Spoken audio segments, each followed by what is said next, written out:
Good afternoon, ladies and gentlemen. I'd like to call to order the Oklahoma City Economic Development Trust meeting of Tuesday, December 14th. And the next item on our agenda is to approve the minutes of the November 23rd meeting of the Economic Development Trust. Minutes have been distributed to you previously. Are there any additions or corrections to the minutes as have been distributed? The chair will entertain a motion to approve the minutes. Second. I'm not sure we can vote automatically now. All those in favor say aye. Aye. Motion's carried. Thank you very much. We can vote automatically. Okay. Item 3 on the agenda is to ratify a group of claims that have been submitted to the Oklahoma Economic Trust. And all the claims that we have at this particular meeting are associated with TIF 8. Are there any questions or comments about the claims that we're approving today or ratifying today? No, sir, but would like to move for approval. Okay. Motion made and second. Please cast your votes. And the motion's carried, I think. I can't see behind the door, but I'm sure that's good. Okay.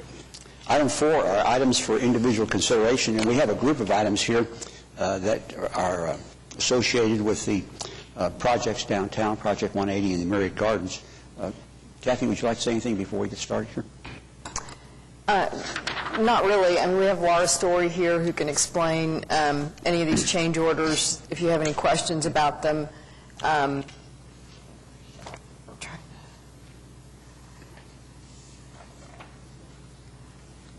The first one has to do with the Myriad Gardens, the Myriad Botanical Gardens, architectural structures, and is about $75,000 increase in that contract.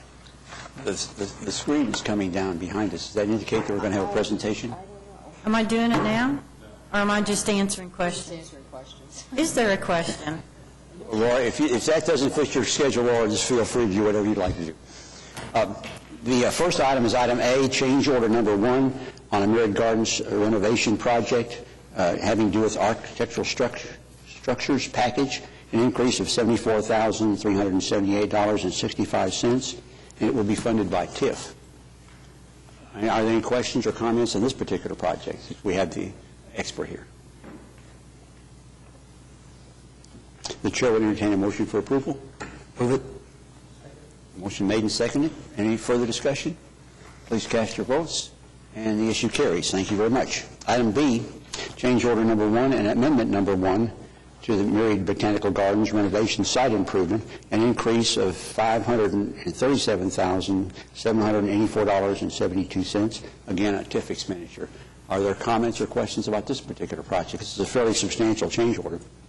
Laura, would you like to give us a brief rundown of what that change order covered? Briefly, this package adjusts the quantities for the field conditions. That's the 168,000 portion of it for unknown conditions. And then the remaining portion is for the lake bottom. We were digging a long ways down to remove all of the muck and the biodegraded stuff that's yucky in the bottom of the lake. And we kept digging and digging, and we decided that we needed to change our process. And so when we did, and we decided to do that, there was an excess of material that was removed. And so we paid the contractor for additional material and the placement of that additional material that was not bid, and he could not know that that was going to happen that way. There was no way for us to prepare him to bid that. So it was work and materials that could not be anticipated before the construction of the project. Our other part of the change order has to do with the way the documents were put together, and we have piers that are going to support a foundation for the Minder's Garden rocks. There's a rock fountain that's very substantial and very large. The artiste involved with the selection of the rocks picked some that were substantially bigger, so we had to increase our foundation, and the way the documents were put together, it led the contractor to believe that we were paying per unit price, which was not in our original assessment of the contract that we awarded. So we ended up paying him additional funds for that effort, too. So that's the summary. Any questions or comments? And why for the amendment as opposed to just the change order? Amendments are for items that we know may fluctuate during the construction. It's a planned quantity, it's an estimated quantity, and until you actually perform the work, you don't know what the exact number will be. We try to process our amendments through the project so there's no large surprises when we get to the end. So the contractor may have dug a whole bunch more than he planned, but we knew it was an approximate amount. We want to pay for that as soon as he's done the work. So the change order is a fixed, you know the number. A change order is a new item, okay? It's a new thing to the contract that was unanticipated. Yeah, I understand that, but I don't understand why you got to have a change order and an amendment. Why wouldn't you just put it all in a change order? Because there's a contract, there's a state law that limits the amount of money you can do for a change order, and so we like to differentiate that. What was the total amount that was impacted based upon the artist's decision to go with bigger rocks? We're working on that answer. We don't have that totally right now. It was 12% of that portion of the contract, that cost to install that, and we're still working on that answer. But the increased weight caused a 12% increase in the size of the piers that were required to support that. So the total amount that we're looking at right now, without looking at the rest of the bid items that was impacted by this, is $168,000 or so for the pier portion. Now, there's other costs associated that we're looking at, too. Okay.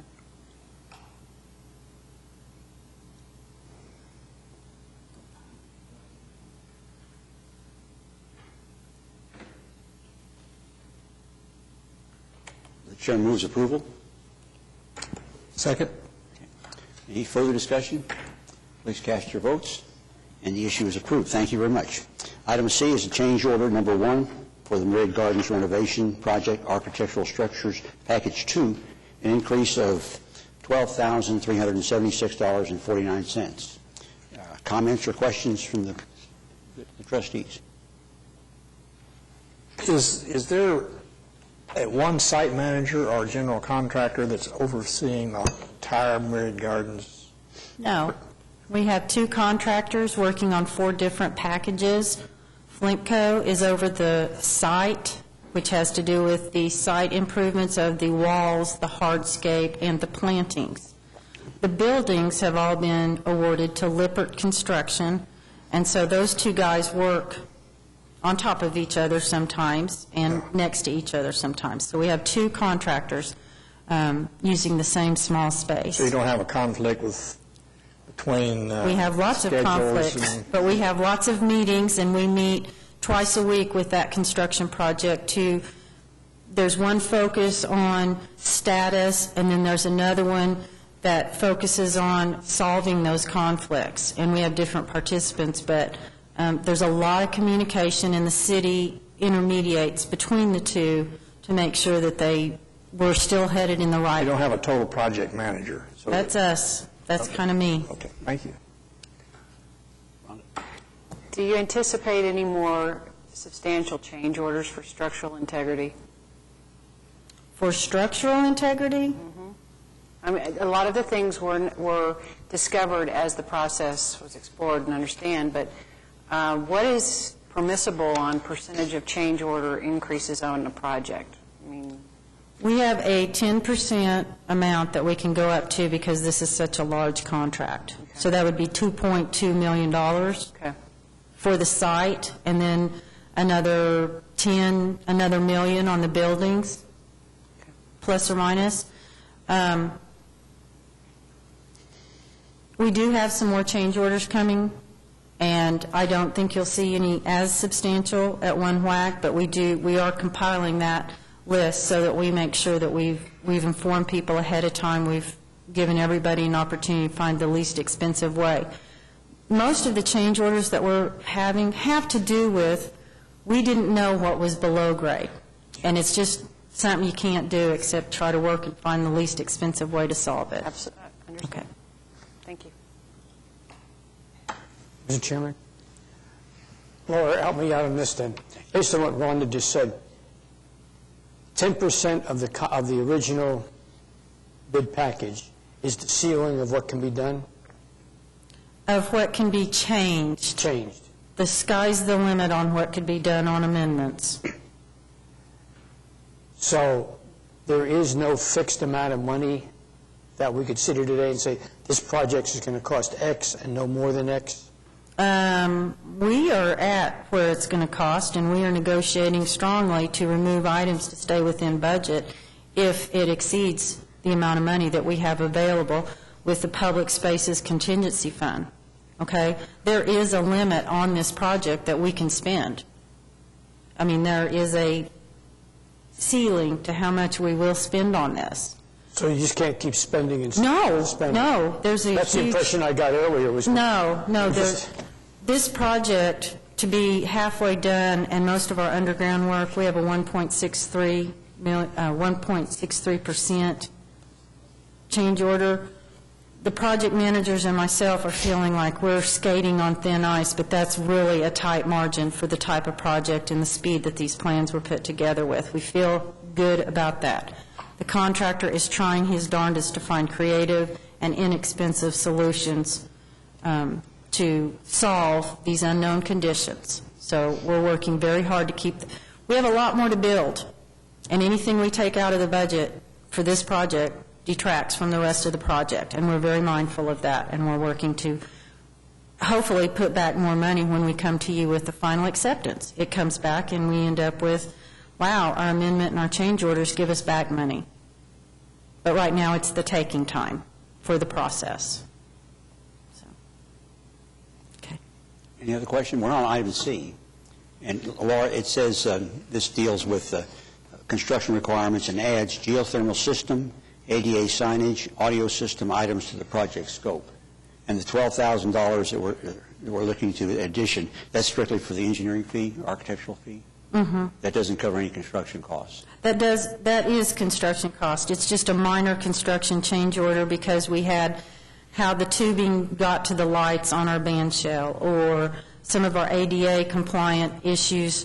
We found out a different answer after the contract was awarded, so we had to adjust some ADA compliance things. So it's a very minor construction tweak on this project. The purpose of the change order paragraph says adds geothermal systems, ADA signage, and audio system items. If we're just tweaking them, I think we might want to correct that, this for the record. Okay. That particular. Are there any other comments or questions? Chair would entertain a motion for approval. So moved. Second. Any further discussion? Please cast your votes. And the item carries. Do you all want to do a presentation at this point on item D? We do have some people here that would like to do a presentation on item D. Item D is a resolution to authorize and direct the general manager to negotiate an agreement with Blue Cross Blue Shield of Oklahoma, who plans to expand or add 104 new jobs here in Oklahoma City. And Amber Egner is here with the Chamber of Commerce, and I think she'd like to make some introductions and a brief presentation about this project. Can you give us a chance to ask questions as we go forward? Hi, good afternoon. I just want to do a brief introduction of our two individuals that have traveled in to make the presentation to you. I want to talk a little bit about the project in regards to the very high-level scope. Early this spring, we were contacted by Wadley Donovan Gutshaw, a consulting group out of New Jersey, in regards to a project called Project Outreach. And now we have the pleasure of actually going through the process, and now they have, are getting ready to announce that they're coming to Oklahoma City. So I have the pleasure of introducing Al Trotter, who is with Blue Cross Blue Shield, with the Corporate Tax Division, and Elaine Delgadillo,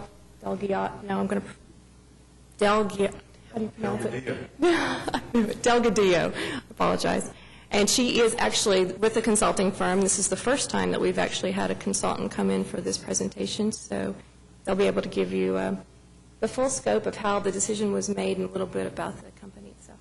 So.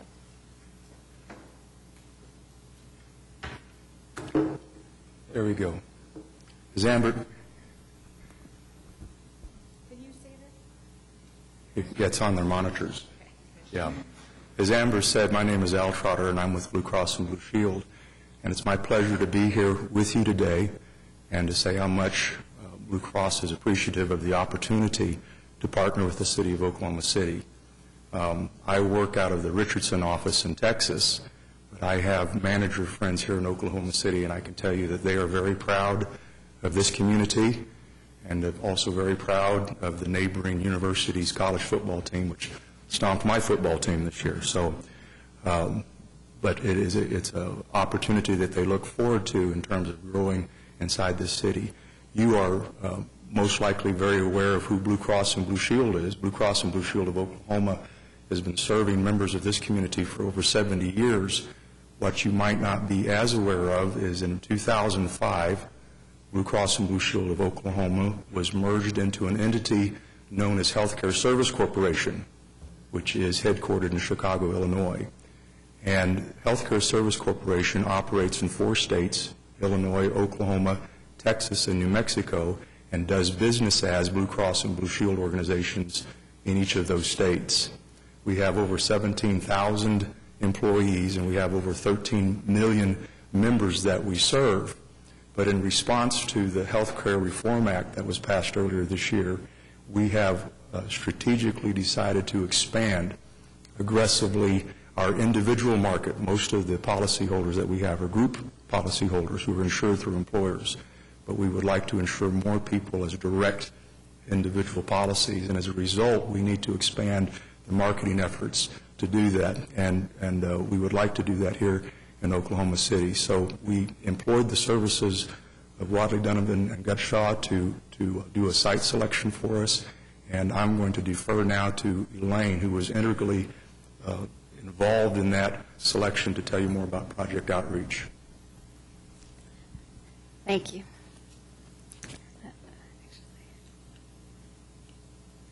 Okay. Well, initially, we actually had quite a long list of locations, but the first thing we did was determine which facilities that actually had excess capacity to see if any of those would be suitable.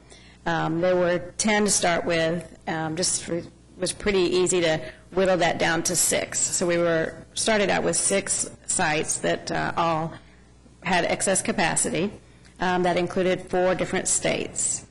The next thing we did was, talk to the managers who would actually be running this particular project and understand what was most important for them.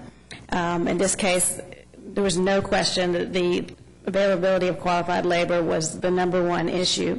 So we spent a lot of time analyzing data in our own proprietary database, and then also doing surveys of the personnel in the existing offices to identify which markets had those skills, what the experience had been as far as attrition, how satisfied employees were, how was the management in those locations. As a result, at that point, Oklahoma City came out 3rd, and in many categories it was very high. I will share with you, just because I've been asked, why was it 3rd as opposed to 1st? And first, we had to caveat that information because this was our smallest presence. So we were dealing with limited data, which is always, you never know, you don't feel quite as confident. But of course, we could compare that to external data in the same market. But it appeared that the attrition rate was higher. So that always can drive up your costs. You don't want to see your turnover being high. And the other was there was some question whether there was a lot of depth as far as this skill set. We were sure that there would be enough employees available for the initial project, but in the future, if it was to expand, we weren't 100% sure there would be capacity to expand here.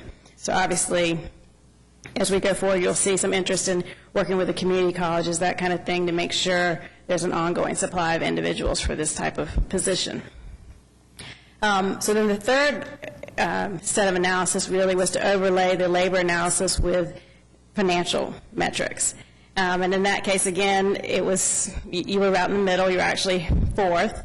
I think you would have been higher. One thing that worked against this project here was that the Quality Jobs Program didn't apply. They weren't eligible. So then we went back again and did the final level analysis, which, as everyone probably always suspects, has a lot to do with, different, frankly, emotions, has a lot to do with a lot of anecdotal experience that people share, has to do with a lot of the analysis as far as the management issues and employee satisfaction and just how comfortable people feel growing a particular operation, and, obviously internal politics as well. And, of course, incentives, because that's going to help offset any kind of financial discrepancy. And as a result of that, we decided on Oklahoma City. That was our recommendation. So that's how we got where we are. We'll, I think, wait till the end for any questions, but I'll be glad to answer any. This is just an outline of the project. It's going to create 104 jobs, and that's in addition to retaining 20, because this is a function that we piloted, or HCSC actually piloted in several different locations. This was one of the piloted locations. So obviously those jobs will continue here. The wages are very good. The average is about $50,000. The core job, that representative could earn as much as $60,000. They do get full benefits. Most of the jobs are 8 to 6. It's a wonderful job, really. And it's going to be located at the existing offices. There's already been some early organization as far as a job fair in January. There's an existing relationship for the existing operation as far as recruiting through the local colleges and vocational tech, but obviously if you have other suggestions how to expand that, the company is very interested. And the hiring is scheduled to begin in January.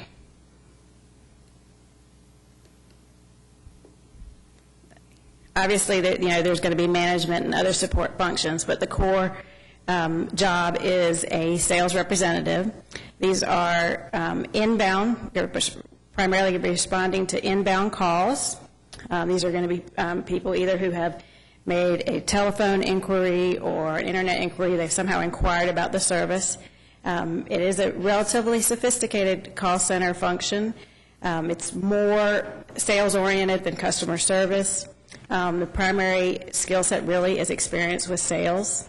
A high school education or a GED would be sufficient education, although certainly a community college degree, associate's degree, bachelor's degree would be good. Certainly someone with a insurance license would have a leg up, but the company would be willing to train people who were otherwise qualified and capable of obtaining such a license. And I think that's it, unless anyone has any questions. Yeah, and Kathy, I know whether you want to answer this or who. Why didn't the Quality Jobs Act kick in? I think I'm going to have to defer to Amber on that one. I'm not really. Elaine knows this as well. The reason why Quality Jobs, the company takes advantage of a tax incentive for a premium tax, and under state statute, if you take advantage of premium tax, that foregoes, that's in lieu of Quality Jobs contract. So they would have qualified for Quality Jobs had they not. They're taking a tax credit instead of. Al and Elaine, so will this facility service the 4 states and the 13 million customers? Yes, it will. Okay. So they have to change their accent accordingly, right? Absolutely. Okay. Any questions? Well, I want to welcome you all to Oklahoma City. Blue Cross has been a presence in Oklahoma City for a long time. They've owned that building for some time. That's right. It's nice to see it fully utilized again. That's right. And when will the construction work start on the building? Do you have any feel for that? As soon as we start hiring in January. Very good. Any other questions or comments? The item before our committee right now then is to authorize a resolution directing the general manager and or his designee to negotiate an economic development contract. Are there any questions on the process? Yeah, Larry. Yeah, I'd just like to, Brandon, have you all had some preliminary discussions about the, I guess, the meat of the contract and what it would and would not, how it would be put together? It will be it'll be totally performance-based. They have to go out and create the jobs, and then we'll pay them a certain amount on an annual basis as they create those jobs. And they're aware of this and they're okay with this? Yes. Okay. We've talked to them about that. Now, we typically provide companies with copies of our basic contract, or what the basic parameters are, before we go too far with them. I just don't like surprises. Yeah, no, I understand that. The write-up that you provided to the trustees is excellent in terms of the prospects, economic impact for the first 3 years of over $52 million. That's really impressive. It'd be a real plus to the community. 104 quality jobs. Very, very good. Thank you very much for choosing Oklahoma City. We appreciate that.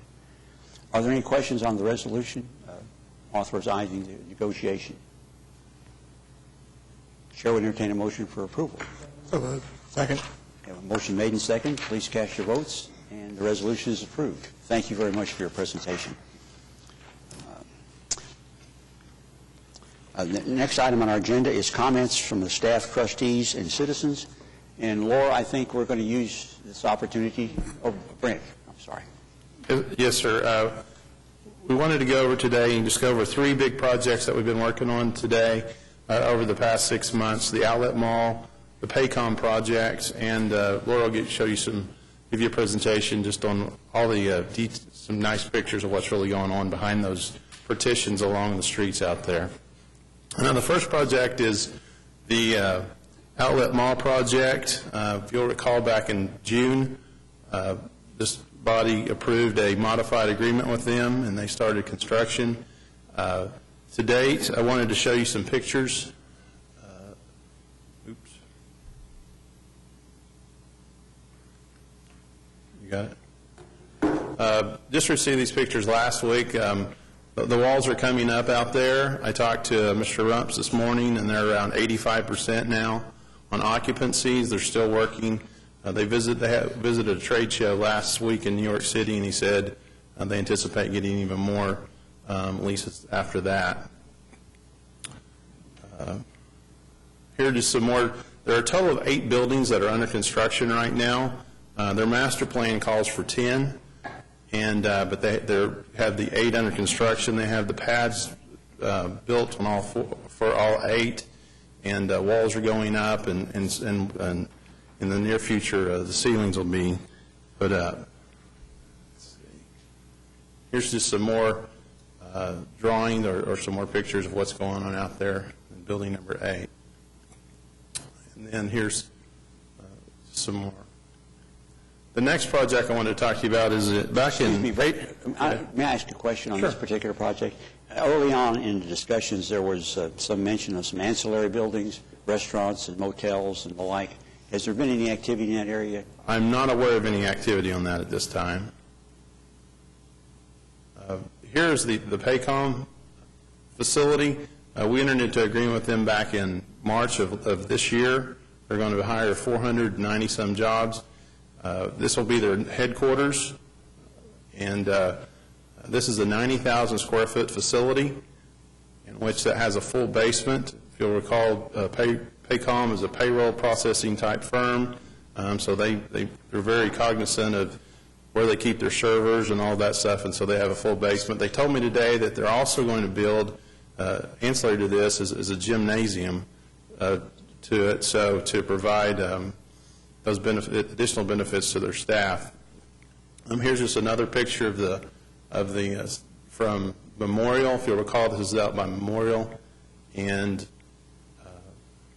MacArthur. And with that, I'll turn to the rest. Do you have any questions pertaining to that? They did tell me that they have hired about 85 new jobs, net new jobs, since January, and their plan is to hire about 100 a year. And we're working with the water department on, if you'll recall in this project, the idea was to provide sewer and water to this project using our strategic investment program funds. And the Water Department is proceeding with that, and they anticipate this building being complete by July of 2011.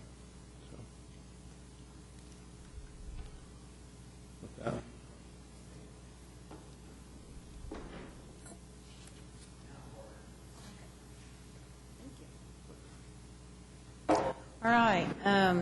Many of you are familiar with our front page. We'll skip over that.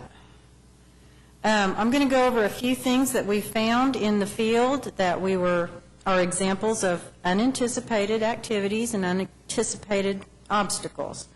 Here you see at the right side the trolley rail sticking out, and there was a substantial increase on that quantity because we thought we had gotten it out with another project, and it's still there. So I hope we didn't pay for it before, but we're paying to remove it now. The guy is not scratching his head. He's taking a picture, and the rake is to give you a sense of context on how big this hole is. We did not know that there was a basement in this building. This is actually at Main and Lee, and when they broke into it, they found an actual basement in there.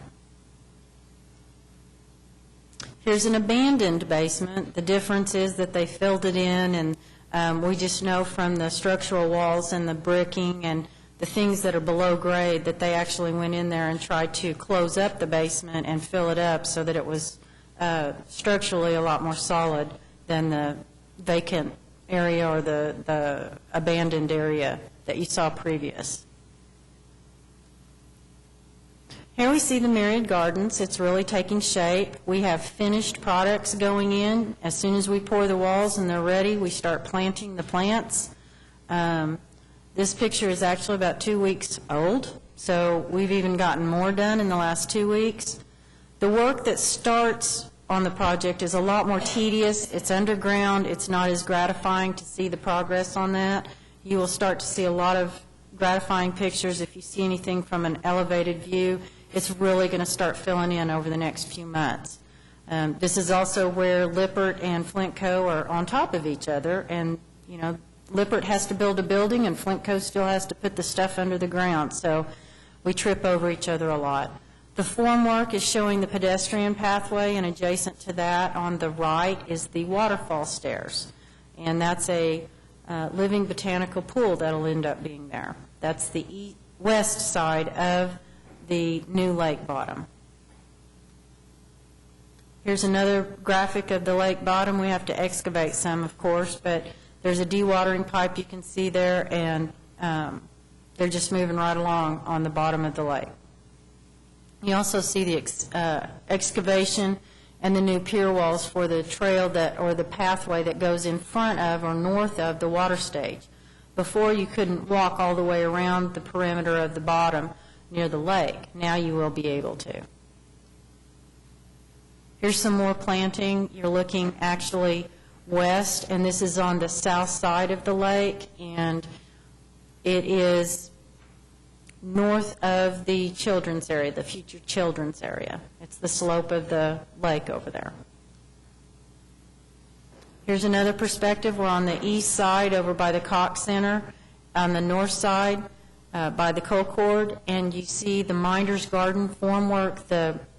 That concrete jig-jagging through there is actually a waterfall and something that's going to look like a stream going into the lake bottom.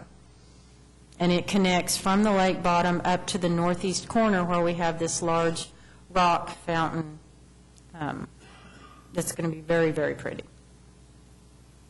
Here you see our restaurant stem wall and our foundations. That is a radial, inside the square you see the radial foundation wall. That's very tedious to pour. It's a perfect circle, or it's designed as a perfect circle, and they're pouring it a little bit at a time. Here you see a finished corner of our streetscape at the corner of Reno and Robinson. It is on the north side of the street, across from the Cox Center, and catty corner from the Oklahoma Arena. This is looking west on Reno. There's enough room to put two-way traffic on here, which you should see in a couple of weeks. We're going to start driving on this side and working on the south side so that we can finish this project up. We're going to move that barrier wall, I think, in the next couple of days. So next week, beginning the 20th, you'll see all of this moved back, and we might start driving on it shortly thereafter. Try not to have a leaky car. Here we see Walker and Reno, and the LaLuna was very gracious in their sense of humor during the construction. She'd say ouch, or 2 weeks or 3 weeks. Now we have her drive, and we will be driving adjacent to a restaurant pretty soon. We call these officially traffic wiggles. We're not diverting the traffic pattern, but we are adjusting it laterally, left or right, from the driver's perspective. It doesn't change our traffic patterns, and we hope it's not too confusing. We've done it enough that the drivers are seeming to start taking this in stride when we wiggle the traffic flow through an intersection. In order to keep traffic open, you have to build a quarter at a time, and that's why you have to move the traffic around on the finished or unfinished so that there's enough room to build these. A complication we knew, but we weren't sure how we were going to work it out. The streets are getting narrower. So at each intersection, we have less room to put cars on the finished side because we have something called a bump out. So it's very, very tight next to the finished corners because now we have this cute little bump out that's going to protect the parallel parking that'll be on the street adjacent to the driving lanes. So that's creating quite some excitement on how we're going to manage Hudson. But we figured out a way to keep 2 lanes. This is on 5th Street. Oh, it says 3rd, but it's actually 5th. And we are finishing up this paving, and we're getting ready to start working on the north half of Harvey and working adjacent to the Regency Towers. We've been talking to them and the citizens that live there, and they've been very gracious about the whole effort. Here you see a view on Harvey looking towards the northwest at the post office area. They're laying concrete. On Robinson, one of the things that happened, there's no southbound traffic on Robinson right now unless you're leaving the Cox Center for an event. A man managed to get through, we don't know how, piers and trees and all sorts of obstacles to get onto Reno's roadway pour, or Robinson's roadway pour, and drove for 83 feet before he ran into the screed, which is like that horizontal thing right after they poured wet concrete. So this little old man was trying to drive on fresh concrete and didn't get very far. So I'm trying to find that picture.